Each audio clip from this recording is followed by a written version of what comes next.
여러분 안녕하세요. 여러분 처음 인생의 터닝포인터 강사 문근영입니다. 자, 오늘 2주 만에 인사드리게 됐습니다. 오늘의 영상은 PT 면접 주제나 시사상식 이슈 이 내용 관련해서 제가 말씀드리도록 하겠습니다. 자, 오늘은 제가 러스틱 라이프에 대해서 한번 말씀을 드려보려고 합니다. 러스틱 라이프 처음 들어보시는 분이 아마 대다수이지 않을까 싶은데요. 러스틱 라이프가 코로나를 겪으면서 굉장히 심신이 지쳐 있는 사람들한테 굉장히 이슈가 되고 있다라는 그런 내용들이 많이 있어서 오늘 러스틱 라이프가 무엇이고 이게 어떤 사례들이 있는지 이런 부분에 대해서 제가 한번 말씀드려 보도록 하겠습니다. 자, 러스틱 라이프의 정의에 대해서 한번 살펴보도록 할게요. 러스틱 이 뜻이 일단 무엇인지 살펴봐야 되겠죠.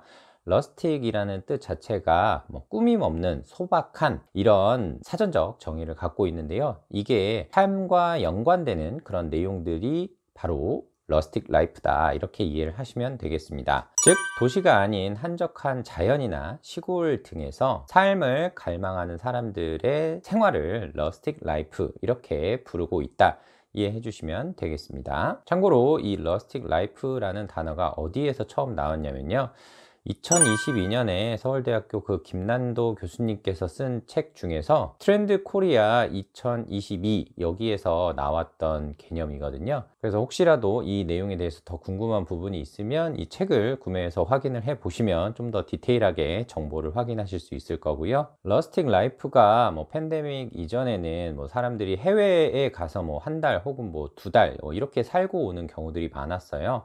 대표적으로 자녀를 키우고 있는 학부모들 같은 경우에는 애들 방학에 맞춰서 하와이 같은 데에서 두 달 혹은 세 달 이렇게 거주를 하고 온다라든지, 아니면 동남아 같은 곳에서 두세 달 거주하면서 쉬고 온다라든지 이런 식으로 했었는데, 이제 팬데믹이 터지고 나서 이런 게 이제 국내로 다 유턴을 했다 이렇게 볼 수가 있을 것 같아요. 자, 그러면 이런 러스틱 라이프의 대표적인 사례, 요즘 이슈가 되는 게 무엇인지 한번 살펴봐야 되겠죠. 팬데믹 이후에 사람이 좀 붐비지 않는 이런 곳에 가셔서 본인의 삶을 좀 돌아보기도 하고 좀 쉬면서 이런 소박한 삶을 추구하시는 분들이 점점 많이 늘어난 걸로 알고 있는데요.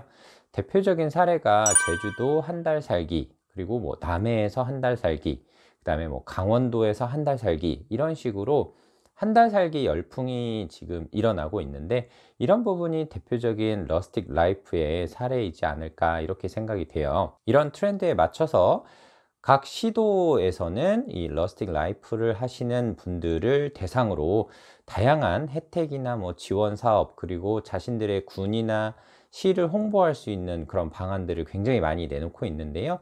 이런 부분들은 지자체의 SNS 같은 것을 확인을 해 보시면 쉽게 정보를 확인해 보실 수가 있습니다. 자, 이런 한 달 살기 캠페인 이후에 여러분들 아마 캠핑 많이 가실 텐데요. 이런 캠핑이라든지 캠핑 가셔서 불멍 또는 낚시 같은 거 가셔서 물멍 이렇게 하시는데, 이것도 대표적인 러스틱 라이프의 사례다 이렇게 말을 하고 있습니다. 뭔가 사람들이 굉장히 복잡한 삶에서 계속 뭔가 생각을 해야 되는 그런 삶에서 벗어나서 불만 보면서 아무 생각도 안 하는, 혹은 낚시를 하면서 강이나 바다를 보면서 아무 생각도 안 하는 이런 불멍이나 물멍을 하면서 사람들이 자신들의 삶에 대해서 한 가지에만 딱 집중할 수 있는 그런 여건을 마련을 해 주는 것이 또 하나의 러스틱 라이프 사례다 이렇게 말을 하고 있고요.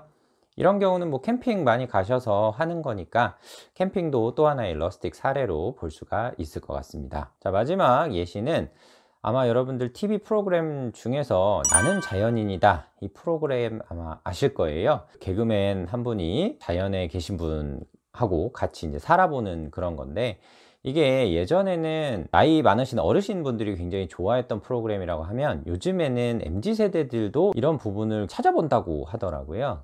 그 이유가 거기에서 이제 아무 생각하지 않고 자연에 있는 삶을 즐기는 그런 분들을 보면서 이 러스틱 라이프를 꿈꾸는 그런 분들이 좀 많아졌다라고 얘기하시더라고요. 실제로 이런 프로그램의 영향 때문에 유튜브 같은 데 보면 이런 자연에서 삶을 살면서 공유하는 그런 사람들의 구독자 수가 폭발적으로 증가하거나 이런 경우들이 굉장히 많이 있었거든요. 이런 부분들이 결국에는 다 소박하고 자연에서 삶을 살고 싶어 하는 그런 대다수의 분들의 갈망이 반영된 것이 아닐까 이렇게 생각이 돼요. 자, 그러면 이 러스팅 라이프가 실제 뭐 기업의 PT 면접이나 이런 부분에 어떤 식으로 나올 수 있는지 한번 살펴보도록 하겠습니다. 자, 먼저 첫 번째는 이 러스팅 라이프의 정의와 등장 배경 등에 대해서 기술하시오 이렇게 나올 수도 있을 것 같고요. 자, 다음 두 번째는 러스팅 라이프의 사례나 유형 이 부분에 대해서 기술하시오 이렇게 또 나올 수 있을 것 같고요. 마지막 세 번째는 이 러스팅 라이프를 활용할 수 있는 시군 혹은 뭐 지자체의 그런 방안이나 전략을 기획해 보세요 이런 식으로 나올 수 있을 것 같습니다. 특히 공공기관 같은 데에서는 이런 부분이 또 이슈로 나올 수가 있을 것 같으니까요. 이 러스팅 라이프에 대해서 꼭 알아두시면 좋을 것 같습니다. 자, 저는 여기에서 인사드릴 수 있도록 하겠습니다. 여러분들 취업 인생의 터닝 포인터 강사 문근영이었습니다. 고맙습니다.